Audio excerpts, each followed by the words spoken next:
Hi అండి. ఈరోజు మా హస్బెండ్ అయితే ఒక సింపుల్ పొటాటో ఫ్రై చేశారు. చాలా టేస్టీగా ఉంది. అది ఎలా చేసుకోవాలో మీకు కూడా చూపించేస్తాను రండి. ఫస్ట్ అయితే పొటాటోస్ని ఇలా కట్ చేసుకోవాలి.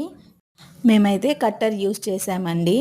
స్టవ్ మీద కడాయి పెట్టుకొని 1 స్పూన్ ఆయిల్ వేసుకొని ఆయిల్ హీట్ అయిన తర్వాత జీరా, కరివేపాకు, పచ్చిమిర్చి వేసి కొంచెం ఫ్రై అయిన తర్వాత పొటాటోస్ కూడా వేసేసుకొని ఇంకొకసారి అంతా కలుపుకొని ఇందులోనే కొంచెం పసుపు, టేస్ట్కి సరిపడా సాల్ట్ వేసుకొని ఇంకొకసారి కలుపుకొని మూత పెట్టి పొటాటోస్ సాఫ్ట్ అయ్యేంత వరకు మధ్య మధ్యలో కలుపుతూ ఫ్రై చేసుకోవాలండి. ఇప్పుడు ఇందులో కొంచెం కారం, గరం మసాలా, అలాగే మిరియాల పొడి కూడా వేసేసుకొని ఇంకొక 2 మినిట్స్ ఆలూని ఫ్రై చేసుకోవాలండి. పొటాటో కూడా కుక్ అయిపోయింది, చూపిస్తాను చూడండి.